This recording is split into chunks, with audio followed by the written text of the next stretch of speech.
নমস্কার বন্ধুরা, ইনু cooking show সবাইকে স্বাগত জানিয়ে শুরু করছি আজকের রেসিপি। আজকে আমি বানিয়ে দেখাবো ঝরঝরে সুজির হালুয়া।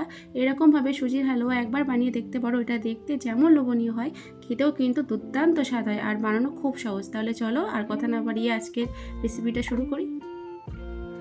প্যান বসিয়ে দিয়েছি, প্যানটা গরম হয়ে গেলে ঘি দিয়ে দেবো। ঘিয়ের মধ্যে কয়টা এলাচ দিয়ে দিয়েছি, এলাচটা দিলে গন্ধটা সুন্দর আসে। আর এক বাটি চিনি দিয়ে দিয়েছি। যে যেমন মিষ্টি খেতে ভালোবাসে সে সেই রকম পরিমাণে দেবে।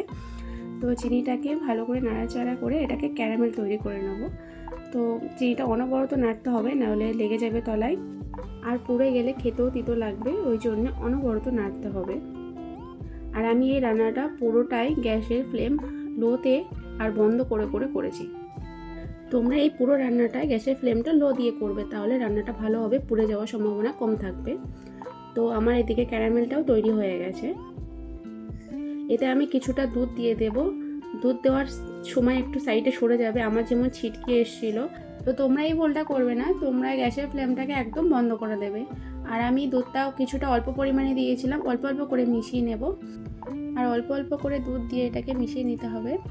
আর এই যে জমাট বেঁধে গেছে, এতে কোনো ভয়ের কারণ নেই, যেহেতু আমি নর্মাল টেম্পারেচারে দুধ দিয়ে দিয়েছি, তো এটা জমাট বাঁধবে আর এটা গরম হতে হতে আস্তে আস্তে গলে যাবে। তো এই দেখো গলে গেছে। আমি অনবরত এটাকে নাড়াচাড়া করছি কিন্তু। এবার এটা রেডি হয়ে গেছে, এবার এটা তুলে এক সাইডে রেখে দেবো। আর অন্যদিকে একটা প্যান নিয়ে তাতে একটু ঘি দিয়ে দেবো। ঘিয়ের পরিমাণটা এই রেসিপিতে একটু বেশিই লাগবে, তবেই খেতে সুন্দর হবে।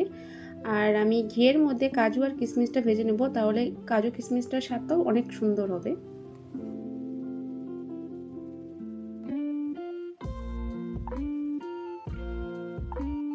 ভাজা হয়ে গেছে, এটাকে আমি তুলে নেব।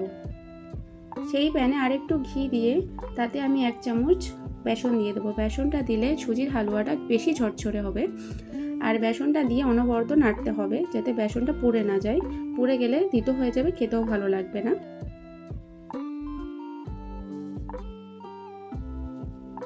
এবার আমি এক বাটি সুজি দিয়ে দিয়েছি। যে যেমন পরিমাণে করতে চাও সে তেমন কোয়ান্টিটিতে নেবে।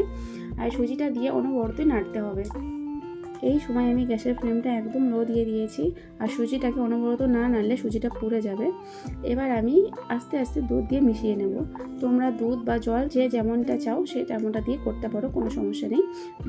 এতে কোনো টেস্টের ডিফারেন্স আসে না। আর আমি অল্প অল্প করে দুধ দিয়ে সেটাকে মিশিয়ে নেব।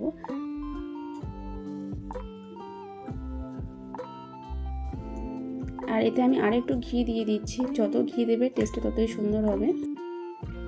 এবার এতে আমি দিয়ে দেবো চিনি আর দুধের যে সিরাপটা করে রেখে দিয়েছিলাম সেটা। এটা দিয়ে ভালো করে নাড়াচাড়া করে এটাকে ভালো করে মিশিয়ে নিতে হবে। এবার যে ড্রাই ফ্রুটসগুলো ভেজে রেখে দিয়েছিলাম সেগুলো দিয়ে দেবো। ড্রাই ফ্রুটসগুলো দিয়ে অনবরত নাড়তে হবে। আর এই সময় আমি গ্যাসের ফ্লেমটা একদম লো দিয়ে দিয়েছি।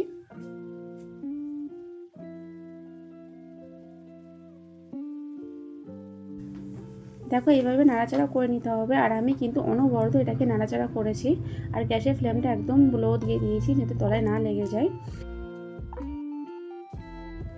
দেখো কতটা জল শুকিয়ে গেছে। এবার যত এটা ঠান্ডা হবে তত এটা ঝরঝরে হয়ে যাবে। আমার রান্নাটা হয়ে গেছে। এটা যত ঠান্ডা হবে ততই ঝরঝরা হবে। তোমরা বাড়িতে একবার প্লিজ ট্রাই করে দেখো। বাচ্চাদের টিফিনে দেওয়ার জন্য সহজ রেসিপি। আর তোমাদের যদি ভিডিওটা ভালো লেগে থাকে তো প্লিজ লাইক আর সাবস্ক্রাইব করে দিও। টাটা।